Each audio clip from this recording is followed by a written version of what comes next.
जी, आज जो पेपर पढ़ना है वो ज़िलेदार का है, रिसर्च जोन में इन पंजाब इरिगेशन डिपार्टमेंट में, जो 2020 में हुआ था। बेसिकली 2020 में दो पेपर हुए थे, एक मॉर्निंग टाइम एक इवनिंग टाइम। तो जो हमने प्रीवियस पढ़ा है वो मॉर्निंग टाइम था। अब जो पढ़ने जा रहे हैं ये ज़िलेदार का पेपर है, ये इवनिंग टाइम हुआ था। सो स्टार्ट करते हैं। What is a synonym of ostensible? Ostensible कहते हैं ज़ाहिर, नुमायाँ, वाज़े नज़र आने वाला। सो इसका सिनोनिम जो बनता है ये अपैरेंट बनता है। A is the right option. Apparent is the synonym of ostensible. Next question है, under the amendment of 1973 constitution in which year was the name of NWFP change to Khyber Pakhtunkhwa? किस तरमीम में, जो कि 1973 के कॉन्स्टिट्यूशन में हुई थी, कि खैबर पख्तूनख्वा का नाम चेंज करके, जो NWFP था पहले, फिर चेंज किया गया तो खैबर पख्तूनख्वा रखा गया। 2010 में ये चेंज हुआ था। अब ईयर का नाम पूछा जा रहा है। सी इज़ राइट ऑप्शन, 2010 आएगा। 18th अमेंडमेंट में ये चेंज किया गया था, ये भी साथ लिख लें। आसिफ अली जरदारी का टेन्योर था उस वक्त। आसिफ अली जरदारी मुल्क के प्रेसिडेंट थे। उन्होंने 18th अमेंडमेंट पेश की थी जिसमें जो NWFP था उसका नाम चेंज करके खैबर पख्तूनख्वा रखा गया। 2010 में ये हुई थी। इसके अलावा जो 18th अमेंडमेंट है इसमें प्रोवेंसेस के इख्तियारात को भी बढ़ाया गया और उन्हें इंडिपेंडेंस किया गया ताकि उनको उनका पूरा बजट दिया जा सके और वो अपने मामलात ख़ुद अपनी मर्ज़ी से डील कर सकें। उनको आज़ादी दी गई, एटोनमस किया गया। ये 18th अमेंडमेंट में हुआ था। इसके अलावा जो प्रेसिडेंट के इख्तियारात थे वो बहुत ज़्यादा थे। वो कभी भी किसी भी वक्त असम्बली को डिज़ोल्व कर दिया करता था और पाकिस्तान में बहुत ज़्यादा प्रॉब्लम क्रिएट हो जाती थी इससे। तो अब जो है 18th अमेंडमेंट के थ्रू आसिफ अली जरदारी ने प्रेसिडेंट के इख्तियारात को कम कर दिया और प्राइम मिनिस्टर के इख्तियारात को बढ़ा दिया ताकि डेमोक्रेसी को ज़्यादा से ज़्यादा फ़रोग़ दिया जा सके। नेक्स्ट है, fill in the blank. You must stick to your promise. Stick to होता है, स्टिक टू कहते हैं डटे रहना। टू योर प्रॉमिस, अगर आप किसी से वादा करते हैं तो आपको उस पर डटे रहना चाहिए, चेंज नहीं होना चाहिए। स्टिक के साथ टू आता है preposition. D is the right option. Next है, Khanpur dam is built on which river? Khanpur dam Haro river पे है और हैरो रिवर KPK में है, खैबर पख्तूनख्वा में। Harrow river is situated in KPK, Khyber Pakhtunkhwa. Compressed natural gas means CNG has the same chemical composition as that of sui gas. देखें, जो compressed natural gas है CNG, उसका केमिकल कंपोजिशन सेम है जैसे कि सुई गैस की है। अब सुई गैस में भी मेथीन, एथीन और प्रोपेन होती है। अब जो CNG है, कंप्रेस्ड नेचुरल गैस, उसमें भी मेथीन होती है। तो इनकी जो केमिकल कंपोजिशन है वो सेम है।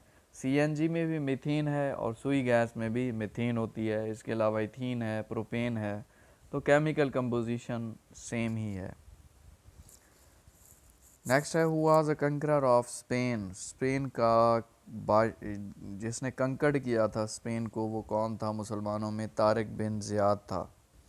तारिक बिन ज़ियाद ने स्पेन को फ़तह किया था, मुसलमानों को साथ लेकर गया। वहाँ पे जो मुसलमान थे वो देखकर डर गए थे क्योंकि आगे जो इनिमी थे वो बहुत ज़्यादा स्ट्रेंथ में थे, इनसे 5 से 7 गुना ज़्यादा थे।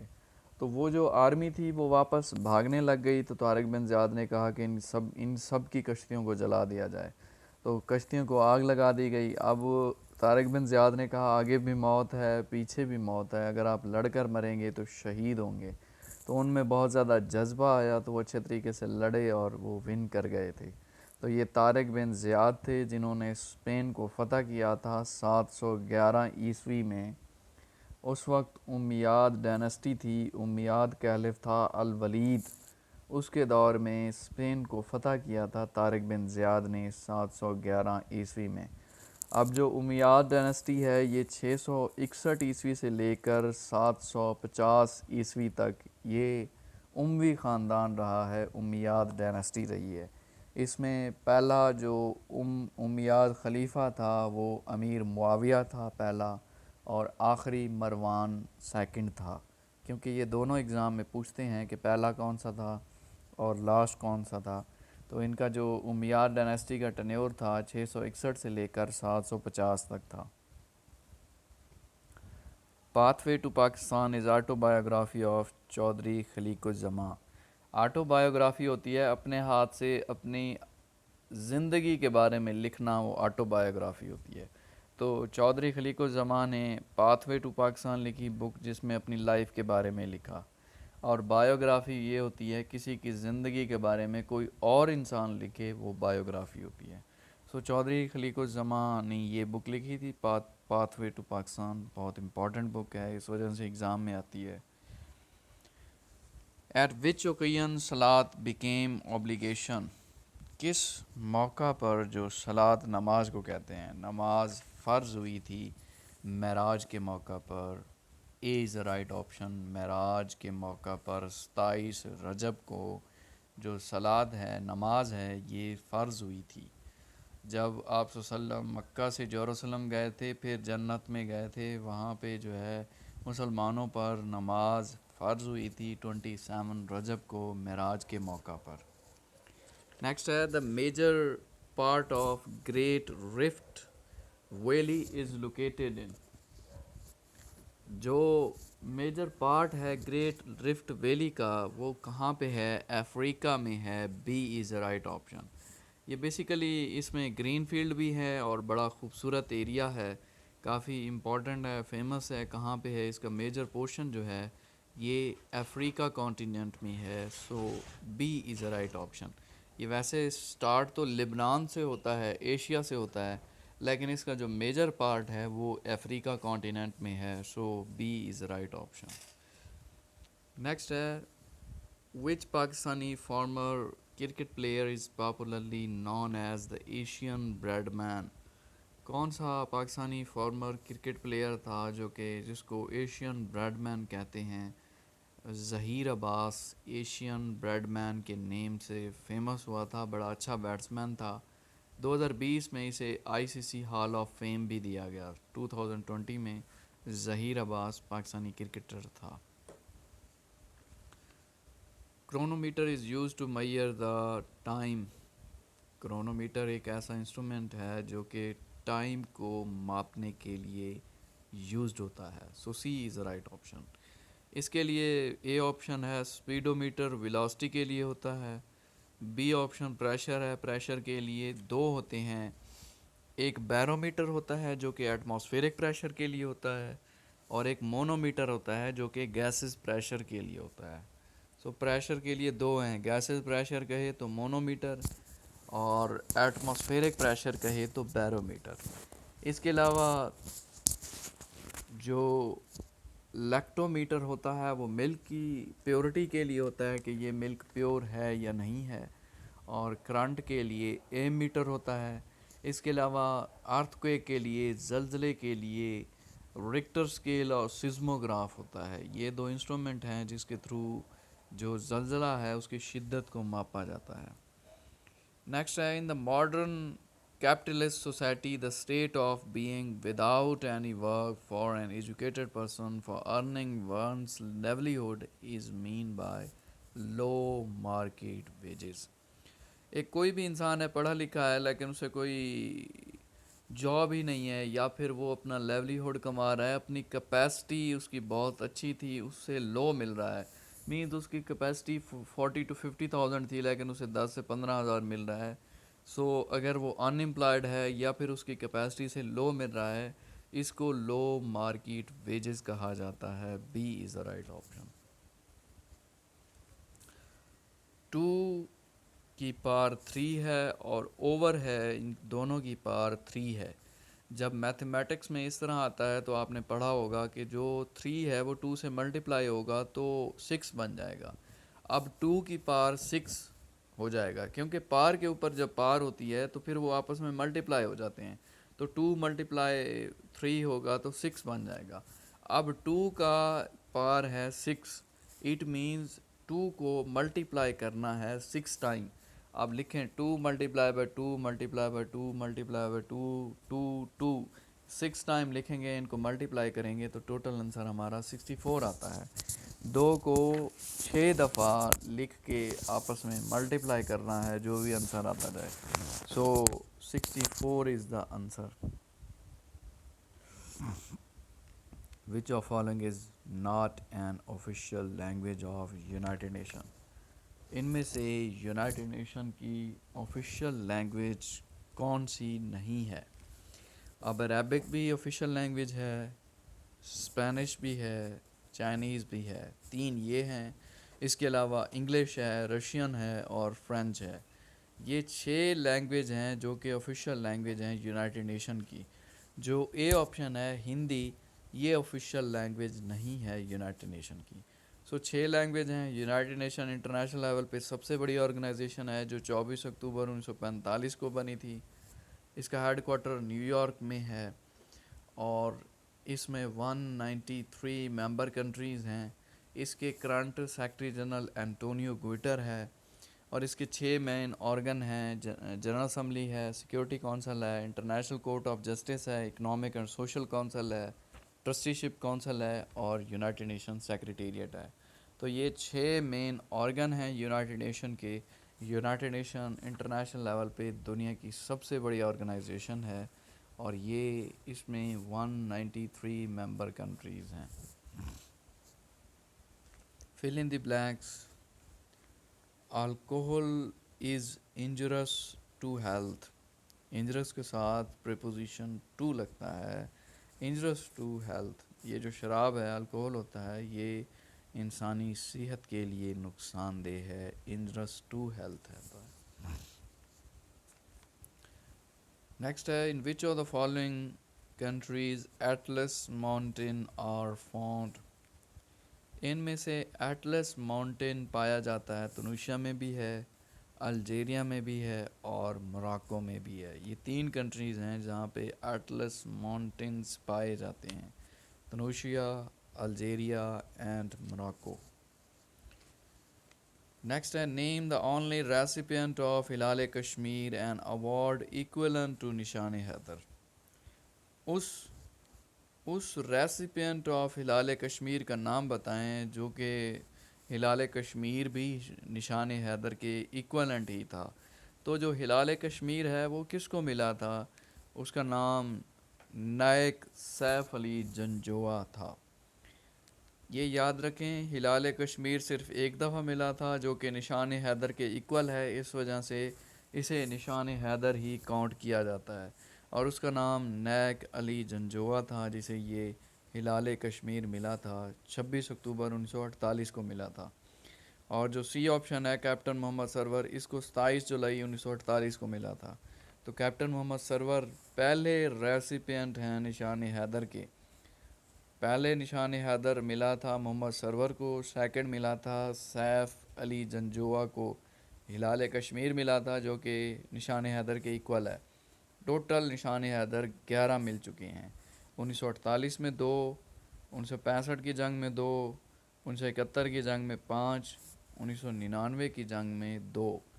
जो पहला निशान हैदर मिला था मोहम्मद सरवर को मिला था और आखिरी निशान हैदर लालक जान को मिला था कारगिल वार के बाद। कारगिल वार में वो शहीद हो गए थे। नेक्स्ट है, the largest planet of solar system is Jupiter.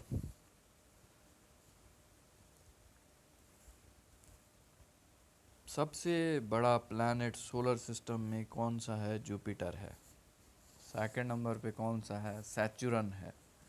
Total planet कितने हैं? 8 हैं। सूरज एक सितारा है, सन इज़ अ स्टार। और ये जो प्लैनेट हैं, सियारे हैं, ये सूरज के गिर्द घूमते रहते हैं, रिवॉल्व करते हैं। अब पहले नंबर पे सूरज के पास है मरकरी। मरकरी सबसे स्मॉलेस्ट भी है प्लैनेट में। सूरज के करीब भी मरकरी है और इसकी रिवॉल्विंग स्पीड भी सूरज की गेट सबसे ज़्यादा है क्योंकि इसे सबसे छोटा चक्कर काटना पड़ता है। ये 3 क्वेश्चन एग्ज़ाम में आते हैं। इसके अलावा आता है कि ज़मीन के करीब कौन सा प्लैनेट है। ज़मीन के करीब वीनस है। जो वीनस है ये ज़मीन के करीब भी है, ब्राइटेस्ट भी है, हॉटेस्ट भी है, मॉर्निंग स्टार भी है, इवनिंग स्टार भी है। और इसके अलावा आता है एग्ज़ाम में कि सबसे कोल्डेस्ट प्लैनेट कौन सा है। तो नेपच्यून है जो कि बिल्कुल लास्ट में है। वो कोल्डेस्ट प्लैनेट भी है और उसकी रिवॉल्विंग स्पीड भी सबसे कम है। नेक्स्ट है what is x in the series. Series में एक्स की जगह क्या आएगा। ये सीरीज़ क्वेश्चन होते हैं।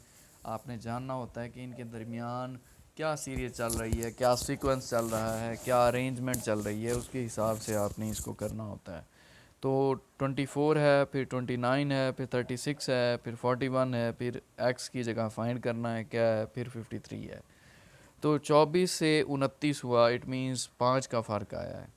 फिर 29 से 36 हुआ, इट मीन्स 7 का डिफरेंस है। पहले 5 का है, फिर 7 का है। फिर 36 से 41 हुआ, 5 का फ़र्क है। जब पहले 5 का है, स्टार्ट में 5 का, फिर 7 का, फिर 5 का, फिर भी 7 का होना चाहिए क्योंकि एक सीक्वेंस चल रहा है।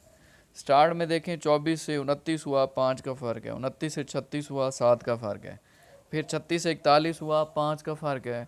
फिर 41 से 48 होगा क्योंकि 7 का डिफरेंस आएगा। जब 7 ऐड करेंगे तो 48 बनता है। सो सी इज़ द राइट ऑप्शन, 48 आएगा इसका राइट आंसर। और 48 के बाद 53 है क्योंकि आगे 5 का आएगा, फिर 7 का, फिर 5 का, इस तरह सीक्वेंस जा रहा है एंड तक। ये सीरीज क्वेश्चन है। Hypocrites of Medina built contrary to Masjid Nabawi. मुनाफिकीन जो कि मदीना के थे उन्होंने मस्जिद नबवी के सामने अपोजिट साइड पे एक मस्जिद बना दी ताकि मुसलमानों को डिस्टर्ब किया जा सके और मुसलमान जो हैं अपनी ठीक तरह से इबादत ना कर सकें। तो कौन सी मस्जिद बनाई थी मुनाफिकीन ने। मस्जिद ज़रार बनाई थी। मुनाफिकीन ने मदीना में मस्जिद नबवी के सामने मस्जिद ज़रार बनाई थी। अब ये जो मस्जिद नबवी है इसकी ज़मीन 2 ऑर्फन थे उनसे परचेज़ की गई थी जिनका नाम सुहेल और सहल है। तो ये भी एग्ज़ाम में आता है कि किन से ली गई थी। 2 ऑर्फन थे यतीम, सहल और सुहेल नाम के, जिनसे मस्जिद नबवी की लैंड परचेज़ की गई थी। नेक्स्ट है Indian ocean and Atlantic ocean meet near Cape of Good Hope. A is the right option. ये Cape of Good Hope basically South Africa में है, पहाड़ी सिस्टम है। तो इंडियन ओशन और अटलांटिक ओशन वहाँ पे जाके मिलते हैं कैप ऑफ गुड होप ने, जो कि अफ्रीका कॉन्टिनेंट में है। एक कंट्री है साउथ अफ्रीका, वहाँ पे ये है। नेक्स्ट है 22 Junaid Jamshed was a lead vocalist of. Junaid Jamshed जो है ये किस ब्रांड से ताल्लुक़ रखते थे। इनका बैंड क्या था। वाइटल साइन था। जुनेद जमशेद का बैंड वाइटल साइन था। B is right option. इसके अलावा शफ़क़त अमानत अली का बैंड फ्यूज़न था, FUZON। और राहत फ़तेह अली खां का जो बैंड था उसका नाम रिजवान मुअज़्ज़िम था। नेक्स्ट है council of common interest is an constitutional body of Pakistan. Membership of CCI consist of. जो काउंसिल ऑफ कॉमन इंटरेस्ट है ये कॉन्स्टिट्यूशन बॉडी है पाकिस्तान की। और इसमें कौन कौन ऐड होता है। बेसिकली ये ऑप्शन है प्राइम मिनिस्टर होता है, तमाम सूबों के चीफ मिनिस्टर होते हैं और 3 इसके अलावा मिनिस्टर्स होते हैं जिनको अपॉइंट करता है प्राइम मिनिस्टर। और ये बेसिकली इसका मकसद होता है आपस में कोरिलेशन कायम करना, कोई इम्पोर्टेंट एजेंडा आ जाता है वो डील करना। इस इदारे को काउंसिल ऑफ कॉमन इंटरेस्ट के नाम से बनाया गया था और जो अपॉइंट करता है वो प्रेसिडेंट करता है, उसको एडवाइस कर रहा होता है prime minister.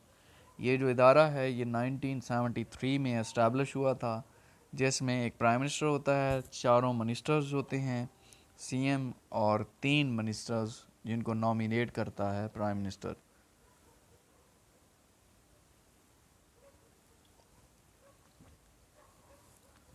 What is the serial number of कलमा रद्दी कुफ्र अमंग द सिक्स कलमा? इनमें से जो रद्दी कुफ्र कलमा है वो कौन से नंबर पर आता है? 6 कलमों में से वो ए इज़ राइट ऑप्शन 6 नंबर पे आता है। अब रद्दी कुफ्र आपको पता है कलमा है, छठा कलमा है, ये तो बहुत ही आसान है। So A is right option. Which of the following dam is consider the largest concrete dam of the world? इनमें से कौन सा सबसे बड़ा कंक्रीट डैम है दुनिया में? दुनिया में सबसे बड़ा concrete dam three gorgeous dam है जो कि चाइना में है। कंक्रीट डैम की बात करें, वैसे डैम की बात करें तो वो और है, लेकिन कंक्रीट डैम सबसे बड़ा दुनिया में थ्री गॉर्जस डैम है, क्योंकि ये पत्थर से बना हुआ है तो इसकी साइडों पे पत्थर हैं सारे। कंक्रीट पत्थर को कहते हैं या सीमेंट को, तो सीमेंट और पत्थर से बना हुआ है, तो इसलिए ये दुनिया का सबसे बड़ा कंक्रीट डैम है। और ये यंग्स रिवर पे है, रिवर यंग्स पे, जो कि चाइना का सबसे बड़ा रिवर है यंग्स, और उस पे सबसे बड़ा रिवर है, ये डैम है थ्री गॉर्जस डैम। ये याद रखिएगा, थ्री गॉर्जस डैम एशिया का सबसे बड़ा डैम है, और जो यंग्स रिवर है ये एशिया का सबसे बड़ा रिवर है।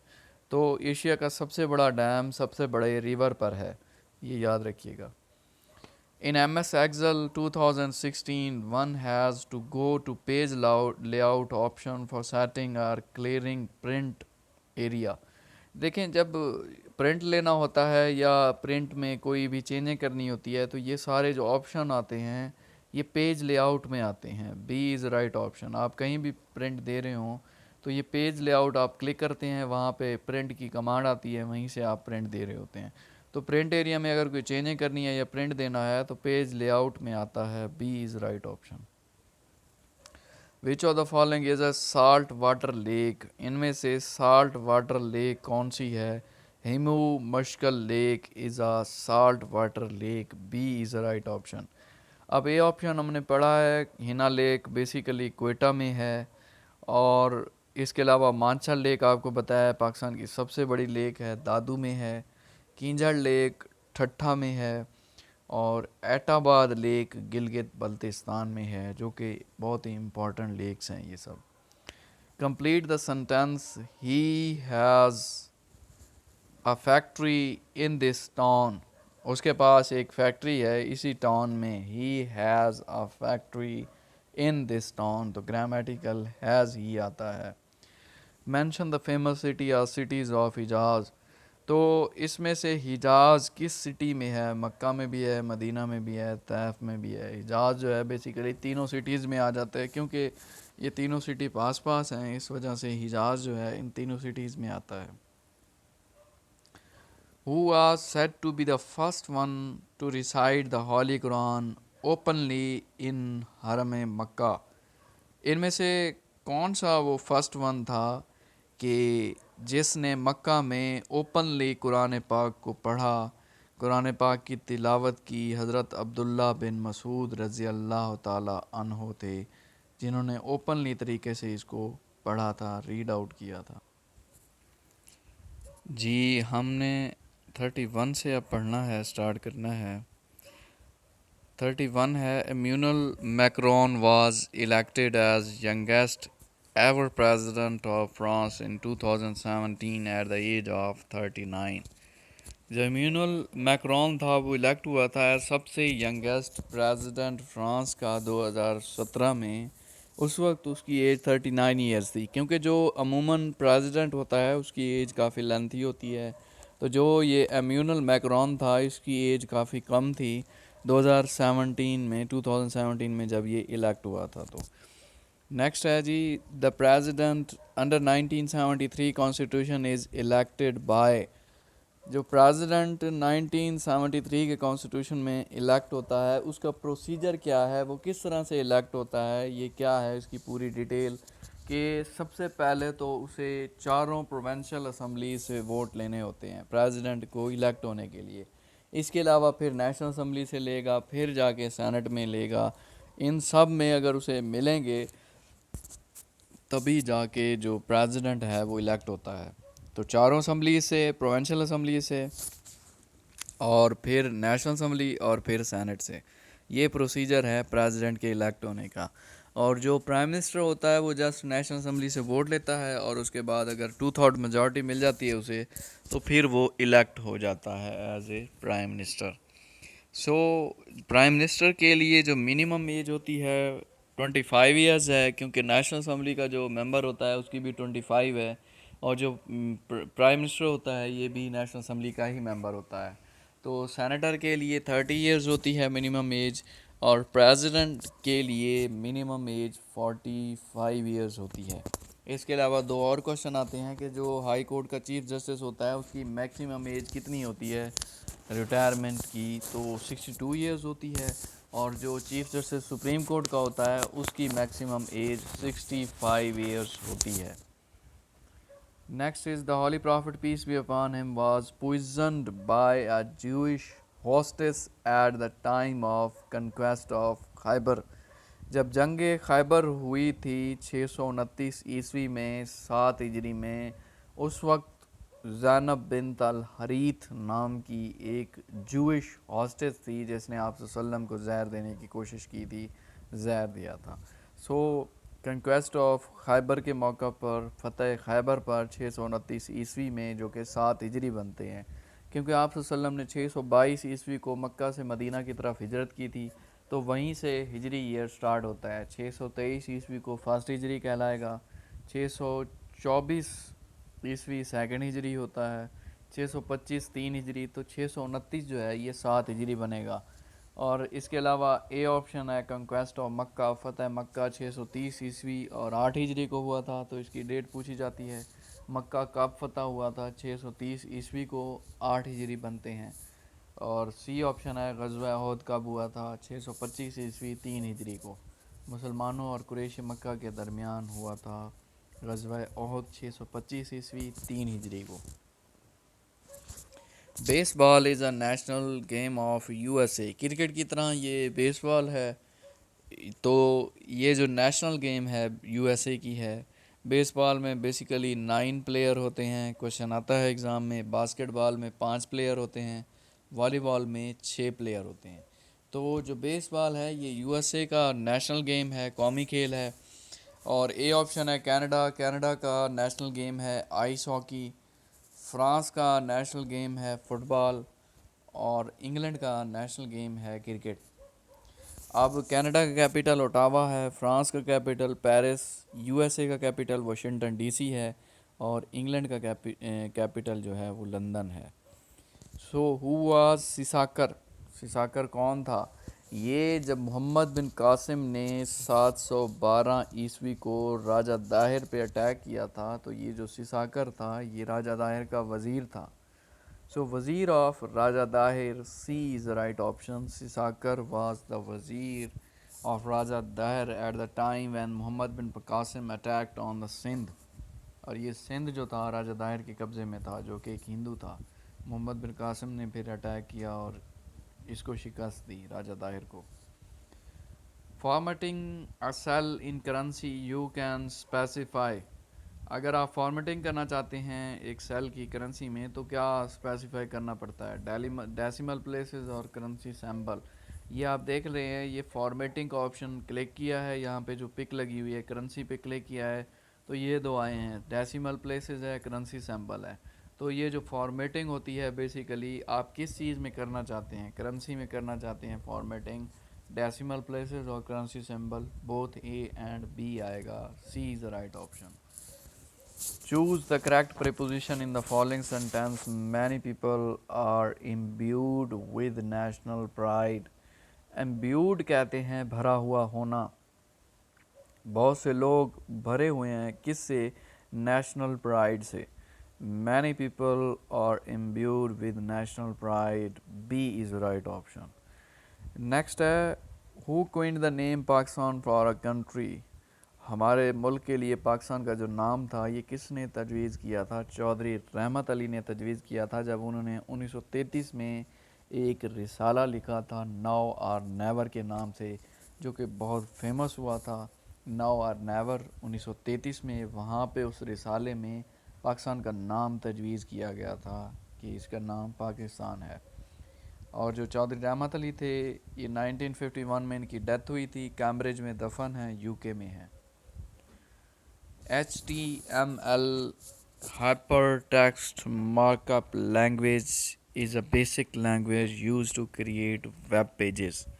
hypertext markup language एक बुनियादी लैंग्वेज है जो कि वेब पेजेस को बनाने के लिए इस्तेमाल की जाती है। अब ये स्ट्रक्चर बनाती है, हेडिंग बनाती है और पैराग्राफ, ये वो वेब पेजेस इसका काम है। HTML का, हाइपर टेक्स्ट मार्कअप लैंग्वेज का काम वेब पेजेस बनाना है।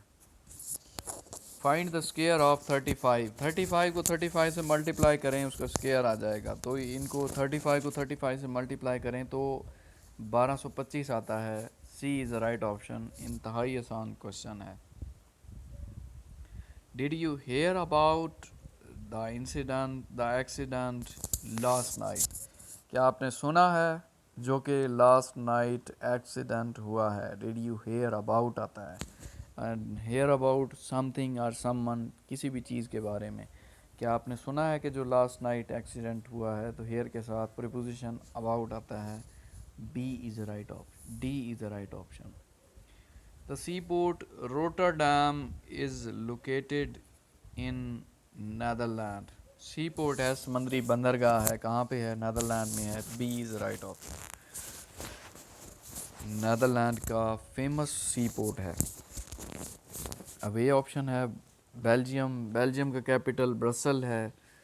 नेदरलैंड का कैपिटल एम्स्टर्डम है। ऑस्ट्रेलिया का कैनबरा है। Name the minister of education of Punjab. Punjab का एजुकेशन मिनिस्टर आपको पता है, मुराद रास है, doctor Murad Ras. A is the right option. Fill in the blank, which is the largest dam of Pakistan. Pakistan का सबसे बड़ा डैम तरबेला डैम है। A is the right option. Tarbela dam जो कि इंडस रिवर पर है, KPK में है, खैबर पख्तूनख्वा में। 1976 में कंप्लीट हुआ था ये डैम। तरबेला डैम पाकिस्तान का सबसे बड़ा डैम है और सबसे बड़े रिवर पर है, इंडस रिवर पर, और KPK में है, खैबर पख्तूनख्वा में। बी ऑप्शन है Mangla dam. Mangla dam Jhelum river पर है, आज़ाद कश्मीर में है, 1967 में कंप्लीट हुआ था। सी ऑप्शन वारसक डैम है जो कि काबुल रिवर पर है और 1960 में जाके ये कंप्लीट हुआ था। डी ऑप्शन है Gomal jam dam, south Waziristan में है, फाटा में है, 2011 में जाके कंप्लीट हुआ था। He would have been prophet if I were not the last one. The holy prophet said this about. अगर मैं आखिरी पैगंबर ना होता तो वो आपका पैगंबर होता। आप सल्लम ने किसके बारे में ये अल्फाज कहे थे? हज़रत उमर फ़ारूक रज़ी अल्लाह ताला अन्हु के बारे में। B is the right option. अब आप सल्लम की डेथ के बाद आपको पता है खिलाफत डायनेस्टी चली थी, खलीफा जो कि 30 साल तक रही। पहले खलीफा हज़रत अबू बकर सदीक़ थे 632 से लेकर 634 ईस्वी तक। फिर हज़रत उमर रज़ी अल्लाह ताला अन्हु है 634 ईस्वी से 644 ईस्वी तक। और फिर हज़रत उस्मान रज़ी अल्लाह ताला अन्हु है 644 ईस्वी से 656 ईस्वी तक। फिर हज़रत अली रज़ी अल्लाह ताला अन्हु थे 656 ईस्वी से लेकर 661 ईस्वी तक। सो ये खलीफा ख़ानदान खिलाफत डायनेस्टी चलती है जो कि 30 ईयर्स की थी। Which is the smallest sea of the world. दुनिया में सबसे छोटा सी कौन सा है? Baltic sea. C is the right option. So Baltic sea सबसे बड़ा छोटा सी है और सबसे बड़ा सी है साउथ चाइना सी। सो ये भी आता है, South China Sea is the largest sea in the world और स्मॉलेस्ट जो है वो बाल्टिक सी है। गिब्रेलिंस। गिब्रेलिंस क्या है? बेसिकली ये डेवलपमेंट प्रोसेस है किसका? फ्लावर्स का, पौधे का, पत्ते का और फ्रूट का। गिब्रेलिंस डेवलपमेंट प्रोसेस को कहते हैं, फ्लावर्स का, स्टेम का, लीफ का, फ्रूट का। और ये रिस्पॉन्सिबल होते हैं फोटोप्रिज्म के लिए और ग्रेविटिज्म के लिए। तो फोटोसिंथेसिस का जो प्रोसेस है मींस डेवलपमेंट प्रोसेस के लिए, इसे गिब्रिल्स कहते हैं। बायोलॉजी का क्वेश्चन है, इस वजह से एवरीडे साइंस के पोर्शन में आया है। A is the right option. Next है choose the correct meaning of the idiom to plough the sand. To plough the sand means फजूल काम करना, नकारा काम करना। To work in vain, B is the right option, फजूल काम करना, आवारा काम करना। 49 है the sum of ages of 5 children born at the interval of 3 years each is 50 years। अब ये गौर करने वाला क्वेश्चन है। देखें, सम ऑफ एजेस ऑफ 5 चिल्ड्रन, 5 बच्चे हैं, उनकी एजेस हमने फाइंड करनी है कि, और फिर उनका जो इंटरवल है वो 3-3 साल बाद है। मींस एक की एज 3 साल है तो दूसरे की 6 होगी, फिर 9 होगी, फिर 12 होगी, इस तरीके से होगी। लेकिन हमें मालूम नहीं है कि सबसे जो छोटा बच्चा था उसकी एज क्या है। तो यही हमने फाउंड करना है, और उनका गैप जो है वो 3 साल है। टोटल चिल्ड्रन कितने हैं? 5 हैं बच्चे, और इन सब की अगर एज मिलाई जाए तो ये 50 साल बनते हैं। तो हमने फाइंड करना है what is an age of youngest child, सबसे छोटे बच्चे की एज क्या होगी। ये हमने फाइंड करना है। अब हम रेड में जो लिखा हुआ है उसको देखें। Let the ages of children be x. For example हमें मालूम नहीं है कि सबसे जो एक बच्चे की फॉर एग्ज़ाम्पल एज जो है सबसे छोटे बच्चे की, वो हम एक्स फाइंड कर लेते हैं। अब दूसरी जो है 3 साल का इंटरवल है, तो दूसरे की क्या होगी? x+3 होगी, क्योंकि 3 years ही ऐड करने हैं ना उसमें। अगर पहले की 3 है तो दूसरे की 3 ही ऐड करेंगे, 6 बन जाएगा, फिर 9 होगा। तो पहले की हमें फाइंड नहीं है, हमें सबसे छोटे बच्चे की फाइंड करनी है, इस वजह से हमने उसको x एज्यूम कर लिया है। जब दूसरे बच्चे की करेंगे तो फिर x+3 होगा। जो तीसरा बच्चा है उसकी x+6 होगा। जो चौथा है उसकी x+9 होगा। जो पांचवा है उसकी x+12 होगा, क्योंकि 3-3 साल का इंटरवल है, 3-3 साल का गैप है। यही क्वेश्चन में दिया गया है। तो स्टेटमेंट अब हमारी बन चुकी है। अब क्या करेंगे, इन इन जितने भी हमने अज्यूम किए हैं, बनाए हैं, इनको हम ऐड कर देंगे और इक्वल कर देंगे 50 के, क्योंकि टोटल एज जो है वो 50 ईयर्स बनती है।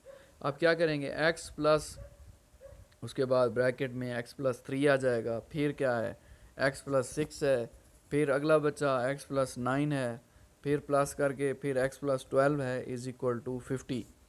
अब इनको क्योंकि बराबर में एक इक्वल करके 50 आएगा, क्योंकि अगर इनको सम किया जाए, ऐड किया जाए तो 50 साल बनती है, यही क्वेश्चन में दिया हुआ है। अब इनको क्या करेंगे, जो x वाले हैं उनको हम ऐड कर देंगे। टोटल कितने बनते हैं? x हैं 5, तो ये 5x बन जाएगा। उसके बाद हम ऐड करेंगे 3 को 6 में जमा करेंगे, फिर 9 में करेंगे, 12 में करेंगे, टोटल बनते हैं ये 30। तो ये दूसरी साइड पे चलेंगे तो माइनस में हो जाएंगे। अब इनको क्रॉस करके 20 बच जाते हैं। तो इधर से 5x था, क्योंकि x 5 थे ना, 5x बना था। 5x इज़ इक्वल टू 20, क्योंकि 30 जो है 50 में से लेस की है, तो 20 बच जाएंगे।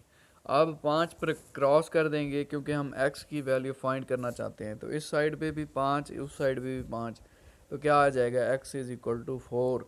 The age of youngest child is equal to 4 years. तो यही हमारा राइट ऑप्शन है, A is the right option. Next last question है, the concept of carbon credits originated from which of following. Carbon credit का concept जो था वो किसके थ्रू निकला था? क्योटो प्रोटोकॉल के तहत।